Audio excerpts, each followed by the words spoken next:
There's a lot more.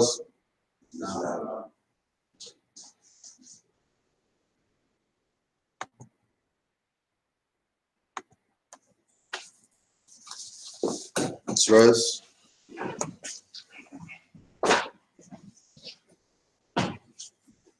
Father on the left, two on the right. Allah, Father of the universe. Allah, Father of the universe. Father of love. Father of love. Truth. Truth. Peace. Peace. Freedom. Freedom. And justice. And justice. Allah is my protector. Allah is my protector. My guide.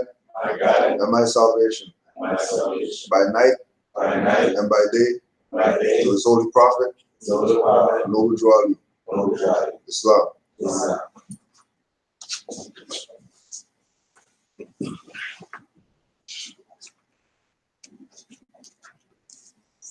That is to be read every meeting. I inform all members that they must end all radical, agitating speeches while at work, in their homes, or on the streets. We are for peace and not destruction. Stop flashing your cards at Europeans. It causes confusion. Remember, your card is for your salvation.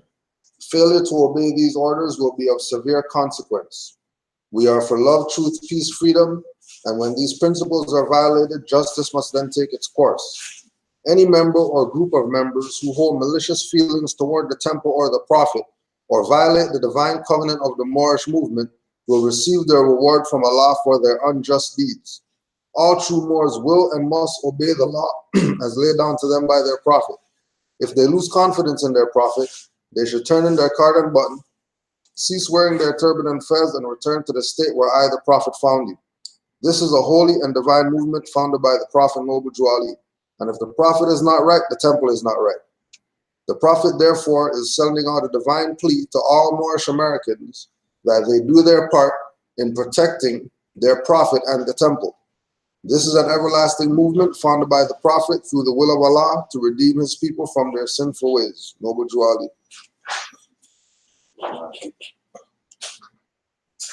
To be proclaimed at every meeting. Islam. I am glad to know that I have a few faithful Moors among you all, and I desire for them to know the truth and the divine truth. There is a host of jealousy about me and the movement now by the same people of our side of the nation that claim that I was only a joke and unreal.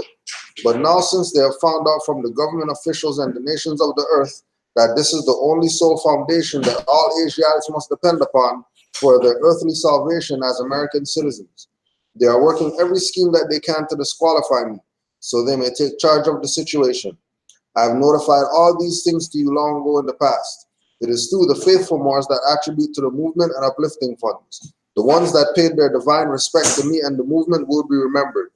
That is why I am calling upon all faithful Moors to increase their faithfulness to me, your prophet, and your divine Moorish movement. I need finance and I need it badly. Never before have I needed finance so badly as I do at present, so I can shove aside the discord that is facing the nation. It all comes through jealousy because of my fame and nobility. The nations of the world will not recognize the movement without I, the prophet, being head. It has been proven by my works which I have performed in the past few years. Prophet Noble Jawali. To the members of the Moor Science Temple of America, Islam, this is the instruction from your Prophet Noble Jawali. Be faithful unto your forefathers' divine and national creed, that you will be blessed for your good deeds that you sow in the flesh. Allah is the one that judges the world, and his judgment is now on, but the weak can comprehend it not. The end of time is drawing near, so says Allah to his divine prophet, I Noble Jawali. And that's why many hearts have been turned to stone, many have eyes to see but cannot see, ears to hear but cannot hear, lest they will be confounded of their sins. These are trying hours now, dear Moors, and every evil spirit is moving, and they are trying every weak mind to overthrow and drag out the true foundation that has been laid, and to cause confusion in the minds of the ones that do believe. But if you have the true love of Allah and the spirit of your forefathers, you fear not what you hear or see, but will sacrifice the utmost of your very life to protect your movement and your prophet. Watch your enemies, dear Moors. Your enemies are the ones that speak against your prophet and ridicule him to the very lowest. and the ones that speak against your divine and national principles of your temples. Act accordingly, and Allah would bless you for your good work. Peace, your divine prophet, Noble Drew Ali. Islam. Powerful. You know, for a second, I thought I didn't have a first one. Yes, and,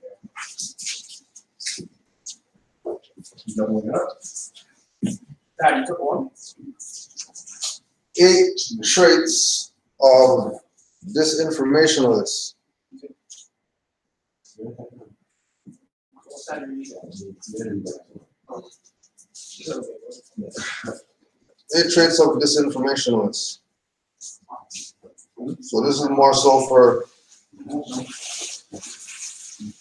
people that are coming into the information.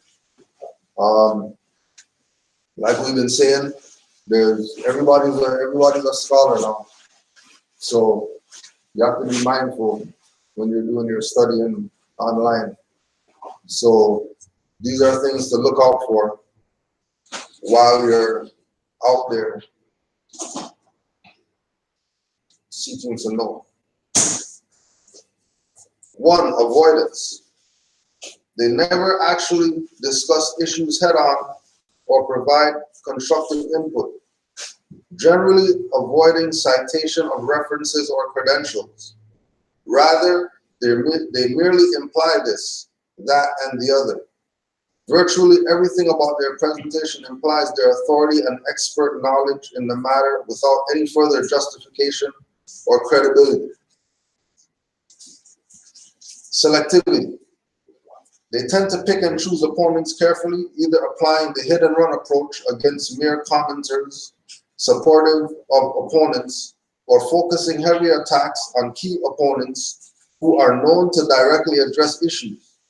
Should a commentator become argumentative with any success, the focus will shift to include the commenter as well. Coincidental. They tend to surface suddenly and somewhat coincidentally with a new controversial topic, with no clear prior record or participation in general discussions, in particular where the public arena is involved. So these are all, you look at that, for example, with people who aren't Moors, but they know everything about Moors. They're not El Bay, they don't wear feathers and turbans, but they got hours and hours of information and documentaries and whatever on Moors, but they're not Moors. Right? Or don't claim to be Moors. Teamwork.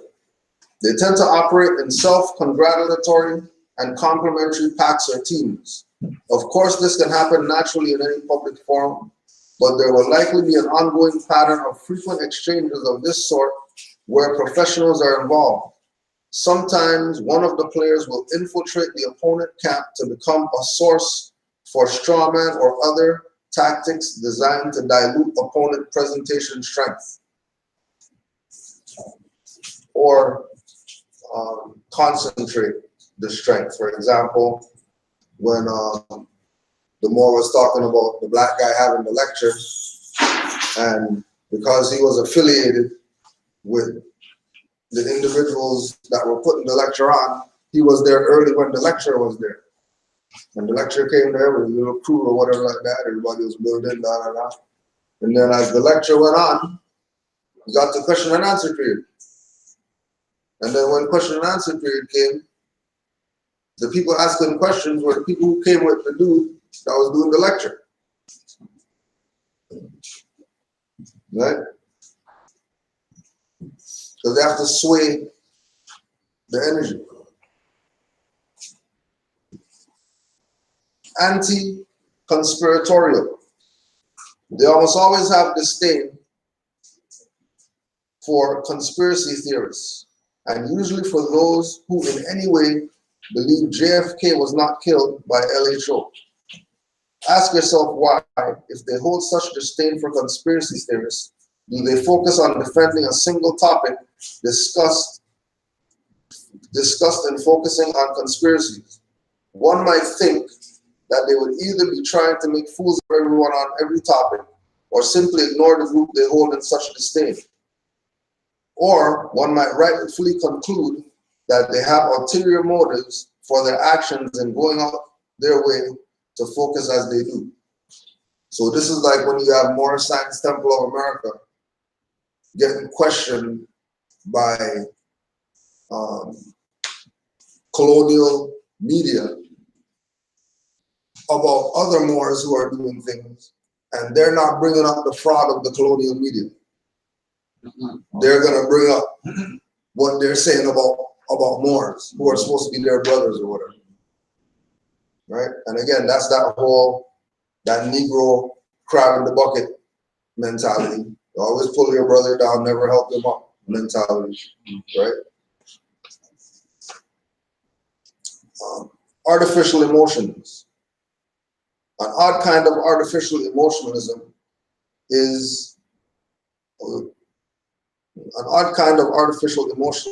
an unusually thick skin, an ability to persevere and persist even in the face of overwhelming criticism and unacceptance. This likely stems from intelligence community training that, no matter how condemning the evidence, deny everything and never become emotionally involved or reactive. The net result for a disinfo artist is that emotions can seem artificial. Most people, if responding in anger, for instance, will express their animosity through their rebuttal.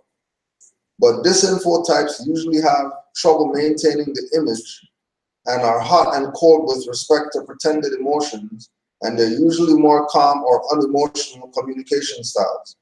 It's just a job, and they often seem able to act their role and in character as well as communication as they might be able to really face-to-face. They might be able in a real face-to-face conversation.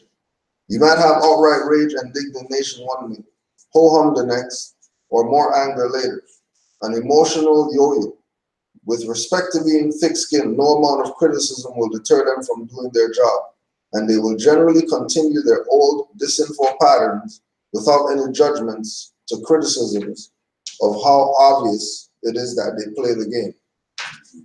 Inconsistent. There is also a tendency to make mistakes which betray their true self motives. This may stem from not really knowing their topic, or it may be somewhat Freudian.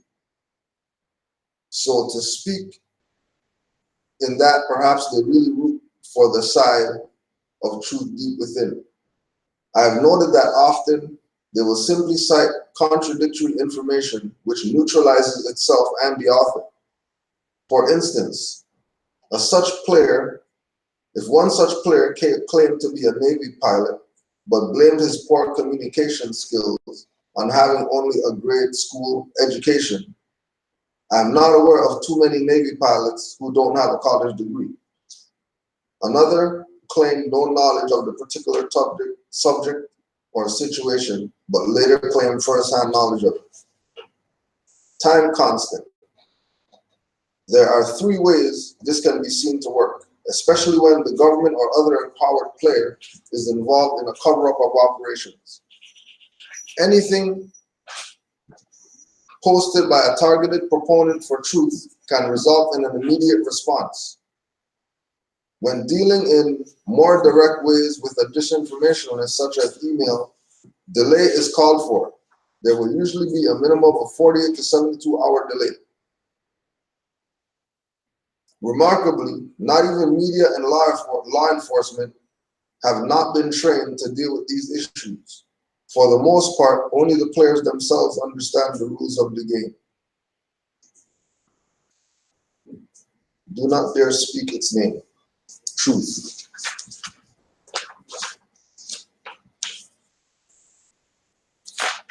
So, going back to the teachings of Noble Drew Ali,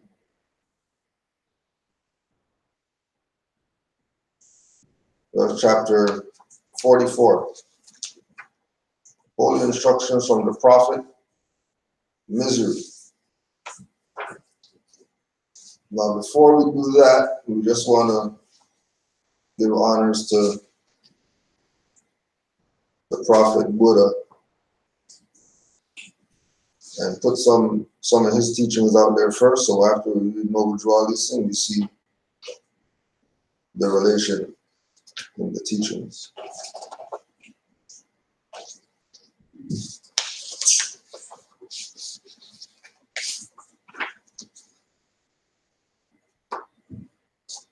So just some quotes from the Buddha relative to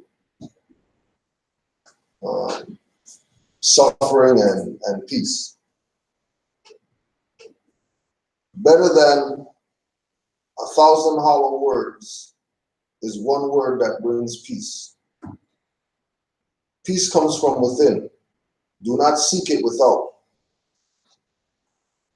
Those who are free or resentful thoughts, those who are free of resentful thoughts surely feel peace. There has to be evil so that good can prove its purity above it. To conquer oneself is of a greater task than conquering others.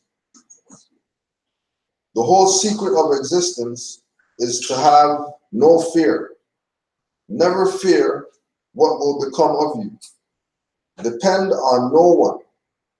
Only the moment you reject all help are you free. Set your heart on doing good. Do it over and over again, and you will be filled with joy. Everything that has a beginning has an ending. Make your peace with that, and all would be well. The root of suffering is attachment. Pain is certain. Suffering is optional. Happiness will never come to those who fail to appreciate what they already have. There is no path to happiness. Happiness is the path.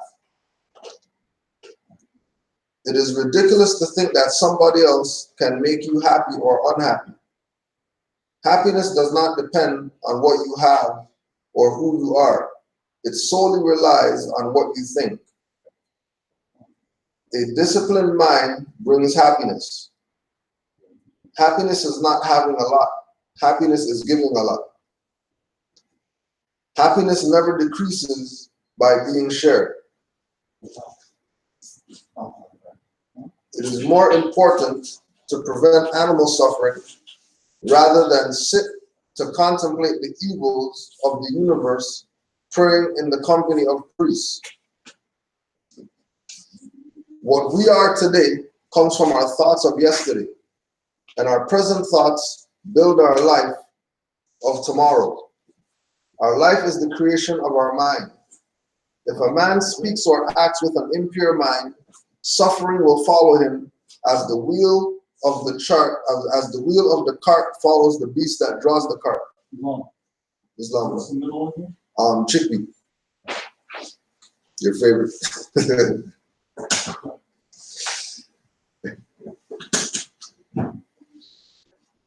If a man speaks or acts with a pure mind, joy follows him as his own shadow. Pain in life is inevitable, but suffering is not. Pain is what the world does to you. Suffering is what you do to yourself. It was 1:30. It was. Suffering is what you do to yourself. Pain is inevitable. Suffering is optional. You can always be grateful that the pain is not worse in quality, quantity, frequency, duration, etc. The real Brahmin is one who has crossed beyond duality, knows this shore, other shore, or both, is settled in mind, without inflowing thoughts, is without attachment, endures undisturbed criticism, ill treatment and bonds, and is strong in patience, without anger, devout, upright, free from craving, disciplined, and in his last body has experienced the end of his suffering here in this life. Who has set down the burden free? The cause of all pain and suffering is ignorance. I've got children, I've got wealth. This is the way a fool brings suffering on himself. He does not even own himself. So how can he have children or wealth? Have compassion for all beings, rich and poor alike. Each has their suffering. Some suffer too much, others too little. A wise man, recognizing that the world is but an illusion, does not act as if it is real, so he escapes the suffering. Suffering does not befall him who is without attachment to names and forms. He who causes suffering shall suffer. There is no escape. Any thoughts on those before we go on?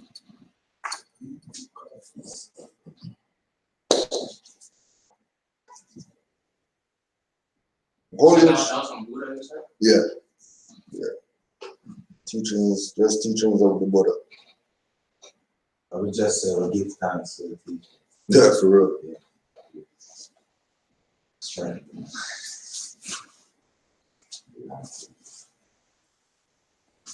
So holy instructions from the prophet, misery.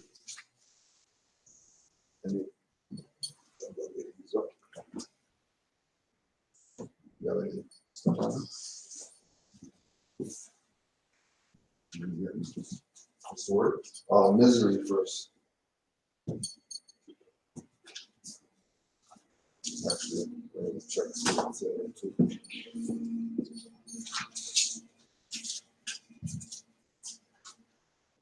Let's see.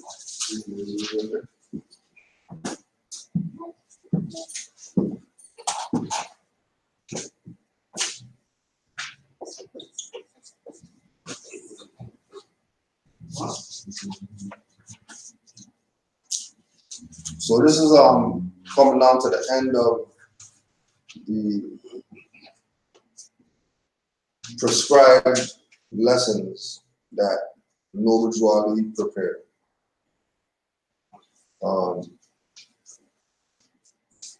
Again, when we look at the Quran of the Moorish Science Temple, 55, the big one, and the little one,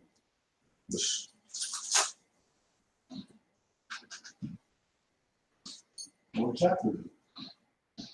44.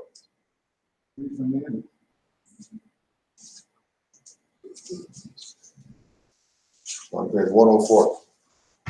There's 104 in the pocket. You got misery? Oh, sorry, I see you.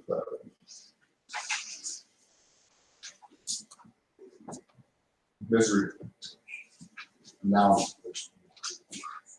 a state of suffering and want that is the result of poverty or affliction to a circumstance. And the want that is the result of poverty or, the want or the circumstance, thing, or place that causes suffering or discomfort. A state of great unhappiness and emotional distress.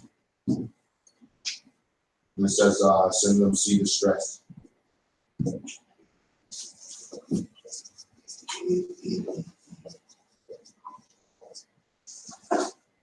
Now, with regard to the importance of the Quran was to make sure that as individuals coming in with this newfound knowledge, that you're tilling the soil before you plant. So the Quran is to make sure that the individual themselves is being prepared for what's gonna be happening after when the books and stuff don't matter now. Now it's about you being. Right? So the repetitiveness of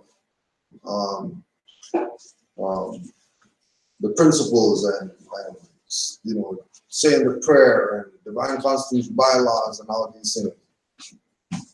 The constant repetition is so that we can have better out here, right?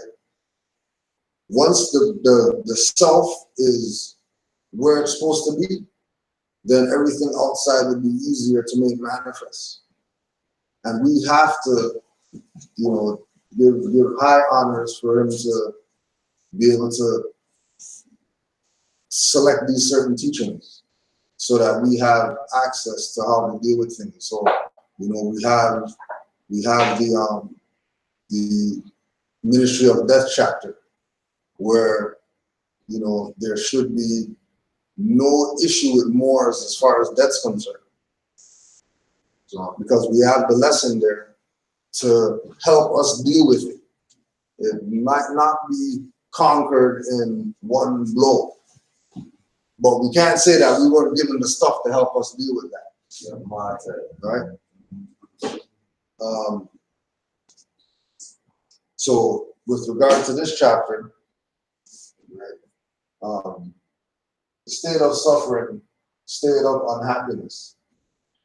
This is something that we could see on the faces of our people. They don't even have to tell us about what the suffering is. As far as like with us, you know what I mean? Like we have a certain degree of knowledge. So, you know, certain things are gonna speak to us in different ways. But it's always gonna be from a higher place once we've been dealing with ourselves from a higher place. Many people, like we were reading with the Buddhist quotes, many people, the suffering or to suffer, they don't see that as being created by themselves. Somebody always did that. They're hurting because somebody, whatever, something, whatever, made me, or whatever happened is why they're, you know, which goes back to the thing about, you know, not being reactive.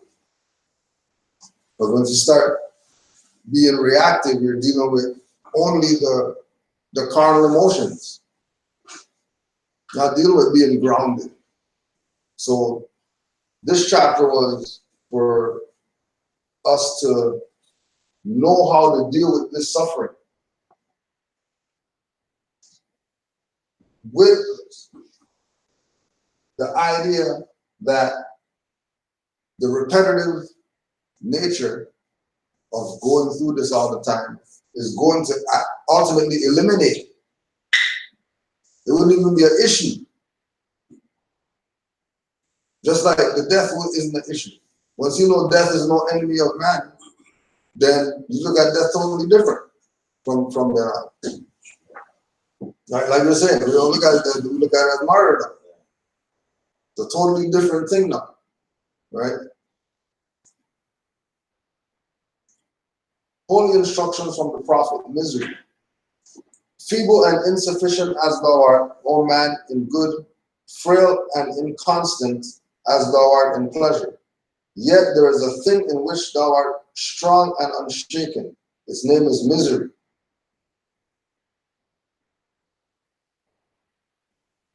Frail and inconstant and insufficient when it comes to pleasure.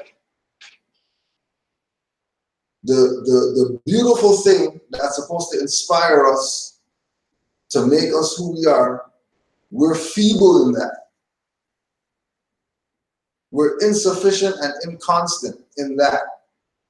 But misery, we're strong and unshaken. In suffering, we're standing strong for some suffering. Right? And again, these are, you know, when we look at the idea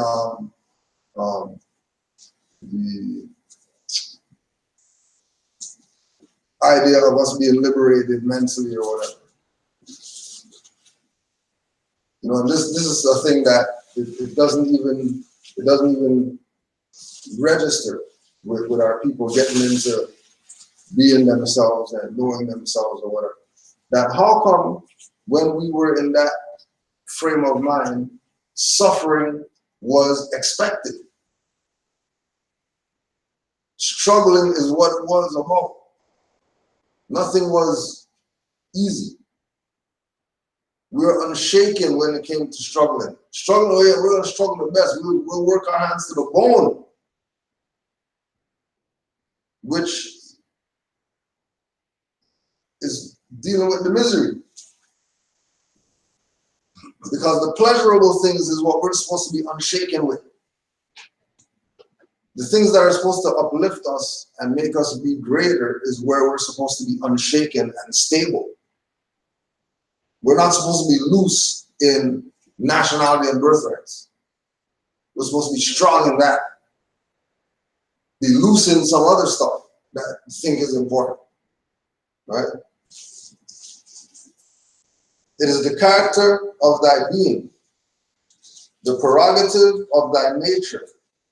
In thy breast alone it resideth. Without thee, there is nothing of it.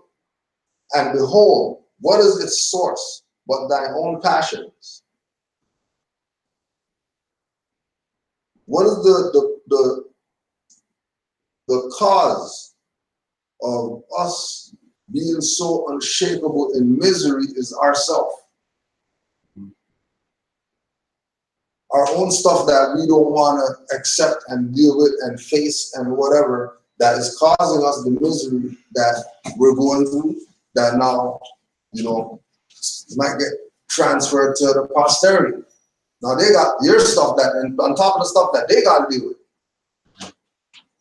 All because of us not having these lessons.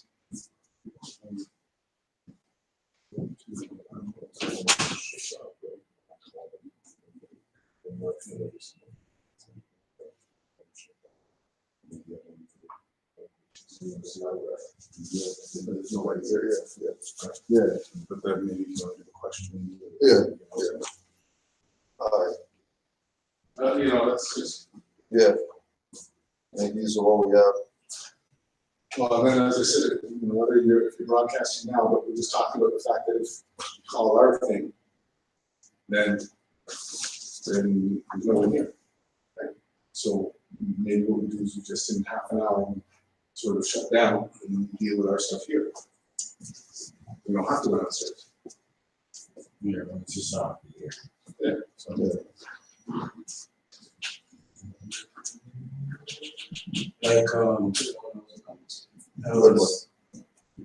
this guy Armenian, he's saying that things we for me and my son, the napping and the things we've been going through, he couldn't bother with that, he said.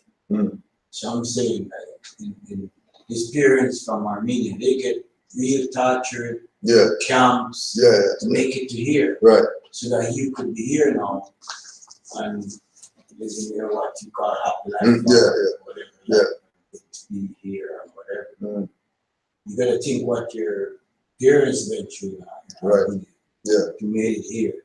Right. And now for us here, finding out that this is our stuff, it ain't gonna be easy. It's not gonna just dish to you here, thank you, have a good day. And that's it. So I'm training, I have to have the mindset that I have to do what I have to do to keep up with my uplifting of myself and following humanity. Right. And you know, because this now is what's gonna make it easier for the children that comes after. Right. To be able and to. He comes after experience. Exactly. He Who suffered? They did. Yeah. No, his father did. Right. Yeah. I'm trying to openly explain it to him. So don't feel he's not to look at me getting the beaten on, fighting on. I couldn't bother with that. No, I have to bother with it. Because your dad did bother with it. Exactly. That's why you're here. Right. Yeah. Right. Yeah. And that's going back to the honor thy mother and thy father. Correct. You know, it's sort of your days could be long on the earthland. You know. Yeah.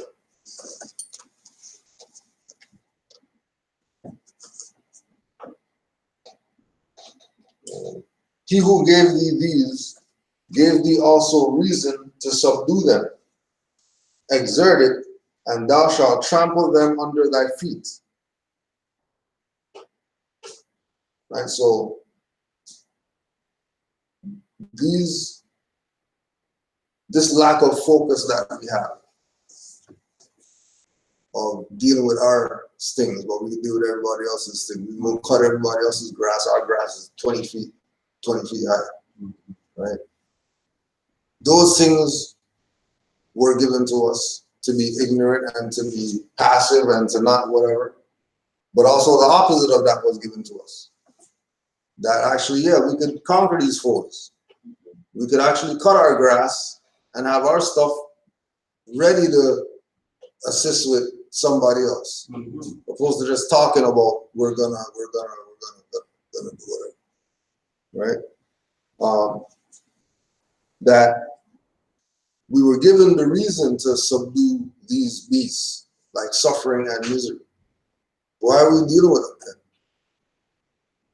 If we were given the tools necessary for us to not even be in certain situations, then us being in the situations is clearly because we didn't stick to what we were supposed to be doing. We came off of where we were supposed to be, because we were supposed to be conquering all these foes on any level that we're on, any realm that we're on. The lower self foes are supposed to be conquered. They're not supposed to be promoted or supported from that perspective. Okay. Misery was in there. Thine entrance into the world, is it not shameful? Thy destruction, is it not glorious? Lo, men adorn the instruments of death with gold and gems, and wear them above their garments. He who begetteth a man hideth his face, but he who killeth 1,000 is honored. Know thou, notwithstanding, that in this is error. Custom cannot alter the nature of truth. So no type of religious whatever could alter the divine laws. No type of man-made statute, code, ordinance, or whatever that they put down could oppose the civil law, or the constitutional law, or the divine law, or the nature's law, or the common law, or anything that comes from the mind of man, or the mind of the universe. Right? Neither can the opinion of man destroy justice. The glory and the shame are misplaced. There is but one way for man to be produced. There are 1,000 by which he may be destroyed. Right? And again, it's to being feeble and insufficient with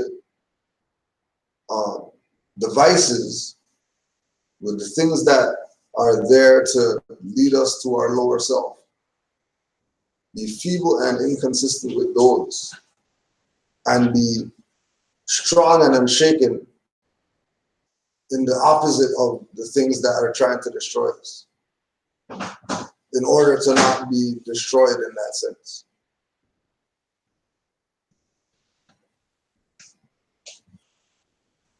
There is but one way for man to be produced. There are 1,000 by which he may be destroyed. There is no praise or honor to him who giveth being to another, but triumphs and empire are the rewards of murder. Yet he who hath many children hath many blessings, and he who hath taken the life of another shall not enjoy his own. While the savage curses the birth of his son, the blessed the death of his father, doth he not call himself a monster? The greatest of all human ills is sorrow. Too much of this, though are born unto, add not unto it by their own perversiveness. The greatest of all human ills is sorrow. Too much of this thou art born into. And we look at it again with the idea of the colonial practices that foreigners did to the Aboriginal indigenous people, have them in this situation of them being born into misery, born into trauma, born into all these things that already put you back 50, 100 years. Automatic. And this is part of the work that Noble came to do and did. Get our people in the right frame of mind so they can bring the right beings here, that some stuff could get done that's worthy of saying we did something. Because it wasn't done just for the generation who built it. It was done so that generations after could still enjoy what was built. But it's only going to happen with us correcting ourselves and correcting the ones that are coming after. Right?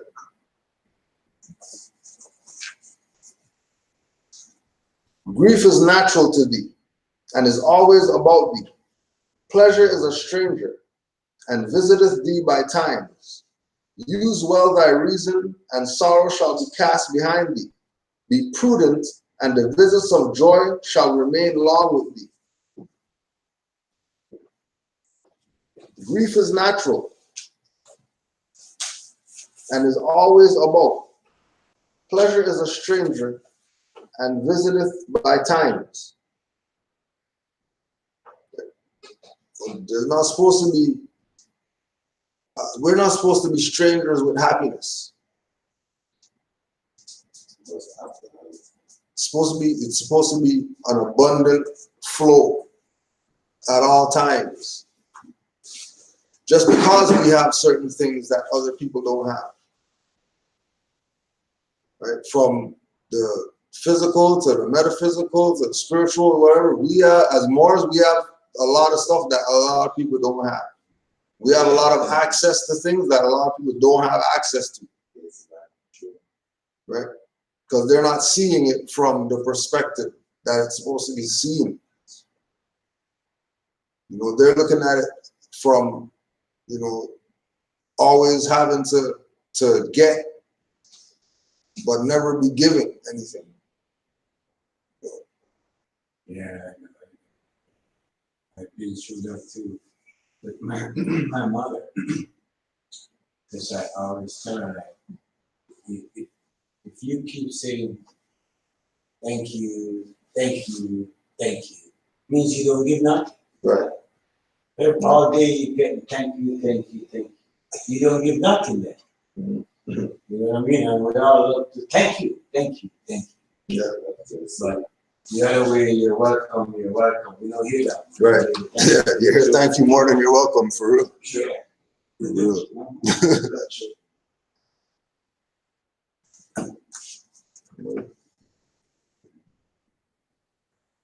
Every part of thy frame is capable of sorrow, but few and narrow are the paths that lead to delight.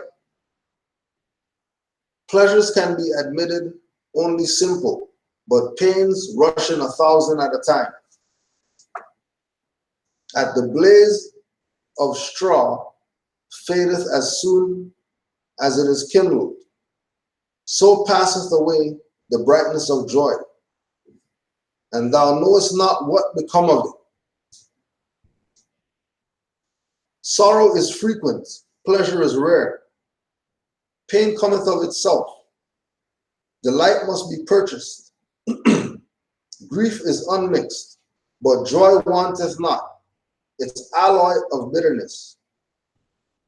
As the soundest health is less perceived than the lightest malady, so the highest joy touches us deep than the smallest sorrow. We are in love with anguish. We often fly from pleasure. When we purchase it, costeth it more than it is worth? Reflection is the business of man. A sense of this state is his first duty. But who remembereth himself a boy? Is it not in misery then that sorrow is allotted unto us? And just to reflect on this one, that reflection is the business of man. A sense of his state in his first duty. Who remember himself a boy? Is it not in mercy then that sorrow is allotted unto us? Man foreseeth the evil that is to come. He remembereth when it is past. He considereth not that the thought of affliction woundeth deeper than the affliction itself.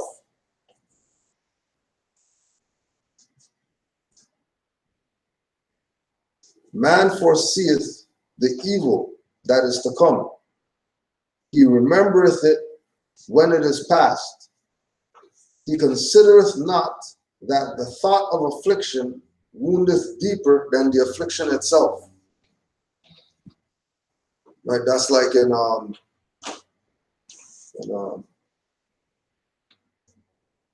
of these, I think, Seagal movies or whatever. They were talking about the anticipation of death is scarier than death. That you have something, have something on somebody that, we're gonna get you or whatever.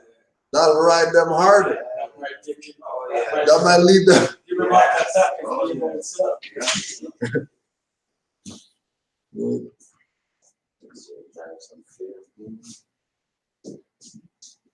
So the thought of causes more harm than the actual action. Just the thought of it, just the idea of thinking about whatever BS that you're gonna do. Right? Think not of thy pain, but when it is upon thee, and thou shalt avoid what most hurt thee. He who weepeth before he needeth, weepeth more than he needeth. And why? But that he loved weeping. Simple. Simple. Simple. I love that too. He who weepeth before needeth, and then replace weeping with whatever else, right? Arguing, quarreling, getting upset, whatever you're doing that didn't even happen yet, and you're starting to do the stuff. You're starting to do the effect when the cause didn't even happen, right?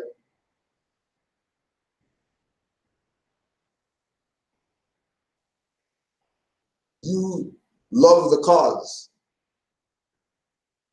You're thinking about pain before the pain comes. You love the pain.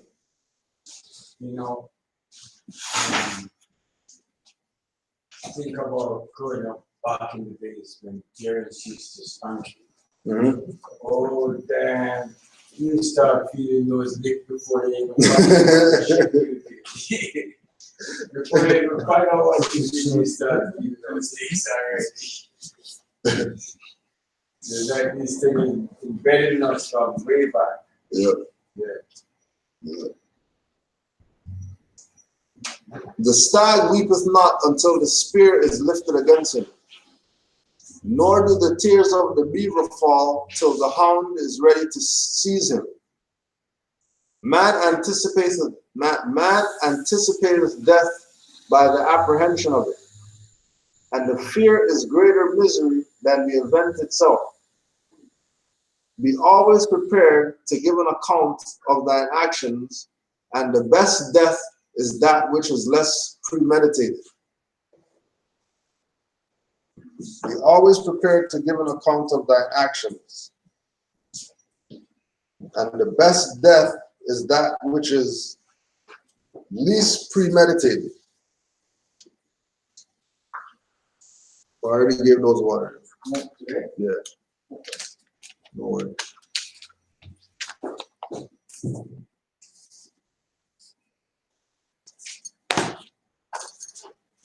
Those are the ones where you just lay down in your bed and you just pass out. Old age, you know? Yeah. You're just walking and then you don't see that tire from the Mack truck just bouncing toward you.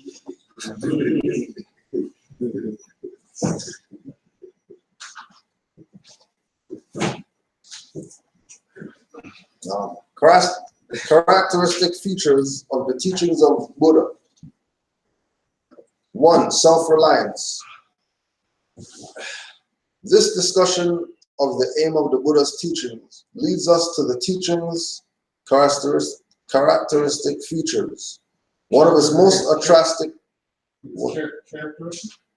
characteristic. Yeah.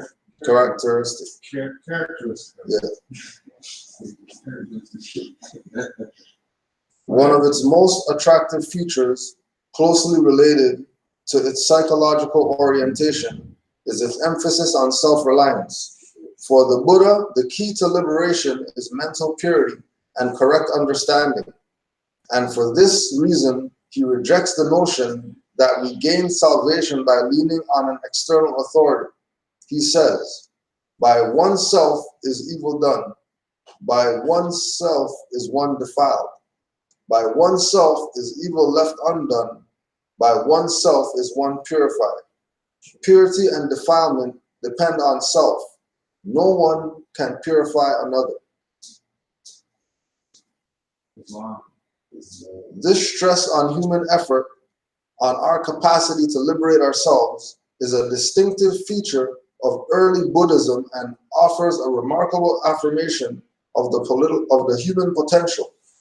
Buddha does not claim any divine status for himself, nor does he assert that he is an agent of human salvation.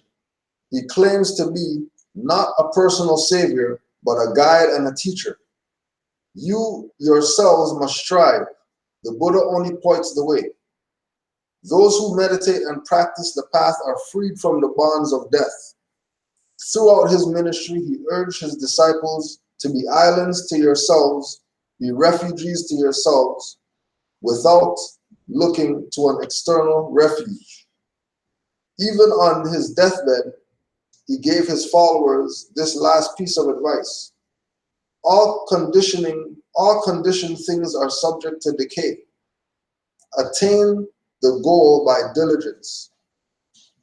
2. Experiential emphasis. Since wisdom or insight is the chief instrument of enlightenment, the Buddha always asks his disciples to follow him on the basis of their own understanding, not from obedience or unquestioning trust. He calls his Dharma Epassiko, Ehipassiko, which means come and see for yourself. He invites inquirers to investigate his teachings, to examine it in the light of their own reason and intelligence, and to gain confirmation of its truth for themselves. The Dhamma is said to be Pakatam, whatever that is, to be personally understood by the wise, and this requires intelligence and sustained inquiry. Once the Buddha arrived at a town of a people called Kalamas, who had been visited by many other ascetics, each visiting teacher would praise his own doctrine to the sky and tear down the views of his rivals. And this left the Kalamas utterly confused. So when the Buddha arrived, they came to him, explained their dilemma, and he asked if he could offer some guidance. The Buddha did not praise his own teaching and attack the rivals. Rather, he told them, "It is right for you to doubt. Doubt has arisen in you about dubious matters. Come, Calamus, do not rely on oral tradition, or on the lineage of teachers, or on holy scriptures, or on abstract logic. Do not place blind trust in impressive personalities or in venerated gurus, but examine the issue for yourselves. When you know for yourselves that something is unwholesome and harmful, then you should reject it. And when you know for yourselves that something is wholesome and beneficial, then you should accept it and put it into practice." 3. Universality. Because the Buddha's teachings deal with the most universal of all human problems, the problem of suffering, he made his teachings a universal message, one which was addressed to all human beings solely by reason of their humanity. At the time the Buddha appeared on the Indian scene, the higher religious teachings recorded in the Vedas were reserved for the Brahmins, a privileged elite who performed sacrifices and rituals for others. Ordinary people were told to perform their duties in a spirit of humility, in hope that they might win a more fortunate rebirth and thus gain access to the sacred teachings. But the Buddha placed no restrictions on the people to whom he taught the Dhamma. He held that what made a person noble was his personal character and conduct, not his family and caste status. Thus, he opened the doors for liberation to people of all social classes: Brahmins, kings and princes, merchants, farmers, workers, even outcasts. All were welcome to hear the Dhamma without discrimination, and many from the lower classes attained the highest stages of enlightenment. Within the wider Indian society, the Buddha did not attempt to abolish the caste system, which it seems had not yet developed into the complex, oppressive system it became several centuries later. However, he flatly rejected the orthodox Brahmin view that a person's class status was an indication of his intrinsic worth. Within the Sangha, the monastic order, he completely disregarded all the distinctions of social class, declaring just as the waters of the 4 great rivers flow into the ocean and become known simply as water of the ocean, so when people of all 4 social classes go forth as monks in my teachings, they give up their social status to become known simply as disciples of the Buddha. As part of this universal project, the Buddha also threw open doors of his teachings to women. Among the followers of Brahmanism, sacred teachings were the province of men. Women were to perform their domestic chores dutifully, to care for their husbands and in-laws, and to bear children, preferably sons. They were excluded from performing Vedic rituals, and even the teachings of the Upanishads were, with rare exceptions, the prerogative of man. The Buddha, in contrast, taught the Dhamma freely to both men and women. At first, he hesitated to establish an order of nuns, since this would have been a radical step in his age. But once he agreed to create the order of nuns, women from all walks of life, princesses, housewives, daughters of good families, servant women, even former prostitutes went forth into homelessness and attained the highest goal. 4. A code of ethics. One aspect of the Buddha's universalism deserves special mention. This is his conception of a universal code of ethics. It would be too extreme to say that the Buddha was the first religious teacher to formulate a moral code, for moral codes of different kinds had been laid down from the dawn of civilization. But it might not be far-fetched to say that the Buddha was one of the very first teachers to separate out the true moral principles of the complex fabric of social norms and communal customs with which they were generally interwoven. With astute sophistication of thought, the Buddha provides for us an abstract principle to use as a guideline in determining the basic principles of morality. This is the rule of using oneself as a standard for deciding how to treat others. From this abstract principle, he derives the four main precepts of this moral code: abstain from killing, from stealing, from sexual misconduct, and from lying. In the interest of personal welfare and communal harmony, he adds a fifth, to abstain from intoxicants. Together, these give us the 5 precepts, the basic moral codes of Buddhism.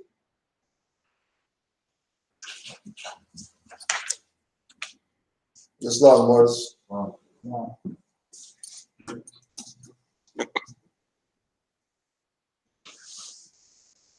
So we'll just put it out quickly. If anybody has any questions, you can ask those now. If not, we'll close out and deal with our divine ministry meeting.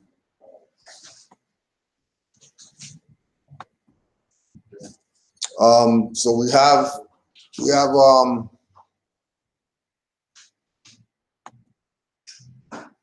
this Saturday, you get the word out. We have the City of Toronto Clean Toronto initiative, same one we did last year.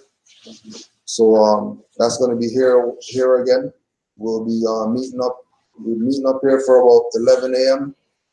Get out there for about 11:30, 12, and then after have our lunch with 5 principals catering after that. So we should be here maybe about 11 to 4 or so on Saturday. Saturday coming? Yeah, Saturday coming. Make sure you have gloves. If you have hard brooms or whatever, you could bring those, because we were talking about last year how the type of garbage that's out there, you might not want to use hands. Sometimes you might want to just sweep it into a bag or whatever. So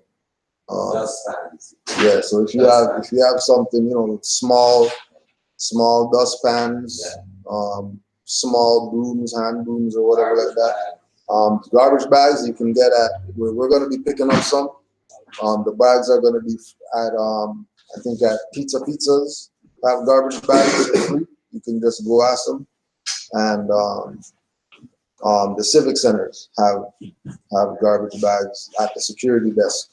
You can just go to security desk and they'll set you up with bags and stuff. It's only a place right there. Yeah, there's one right down there. Yeah. The Saturday after that, or the Sunday, after that, May 5th, is gonna be the 5 principals brunch. So we're gonna be doing a Q&A, a little Q&A class at that. That's gonna be 11 to 2. 11 to 2 next week, or May 5th. So week after next week.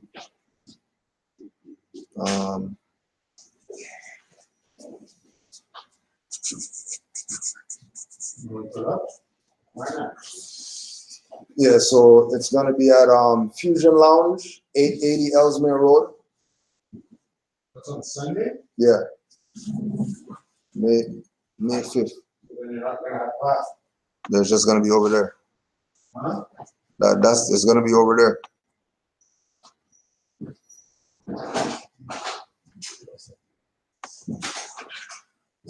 Yeah, May 5th. So May 5th,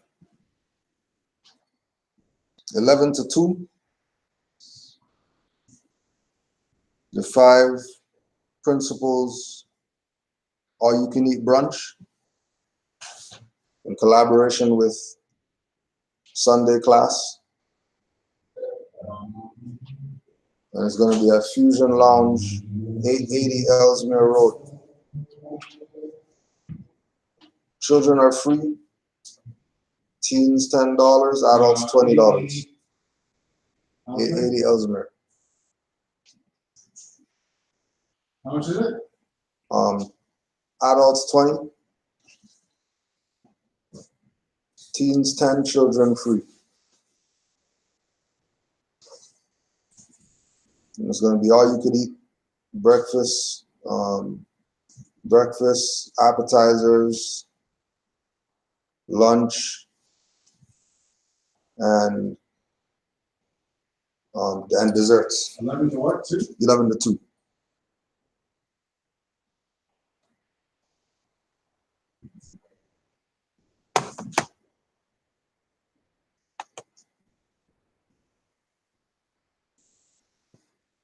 And for any donations to Canaanland Moors for classes or support dues, mstofa.dofornation7@gmail.com.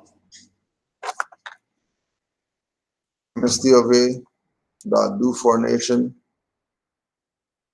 the number 7@gmail.com. And also for people in Canaanland, that's also the email for the email money transfer. And again, if there's any more with questions out there, you could just email canaanlandguide@gmail.com. We're going to be changing up class time. Weather's starting to get better, so we're going back to the hour later schedule. So we'll be starting back at 1 o'clock until 4. And the divinity, oh, that's up. That's okay. So yeah, so we're starting at 1 o'clock for meetings next week. Starting up next week, going forward, we're going from 12 o'clock to 1 o'clock. No, 1 o'clock to 4 o'clock. Yeah, 1 o'clock to 4 o'clock is meetings now. Right. Nothing wrong. Yeah, nothing before 1. Any questions or comments before we close out?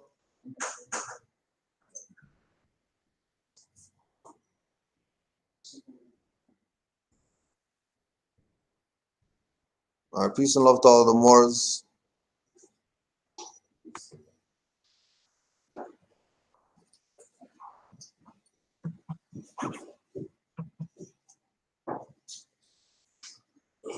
We're just gonna close.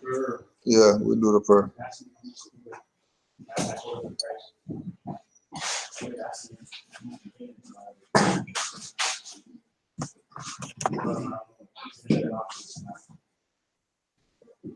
Oh yeah, and don't forget, if you want something to do right now, don't forget Sister Standing on Law.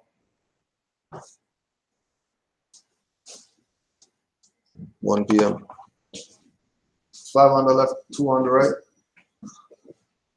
Allah, the Father of the universe, Father of love, truth, peace, freedom, and justice. Allah is my protector, my guide, and my salvation. By night and by day, to his holy prophet, Noble Jawali, Islam. Shit.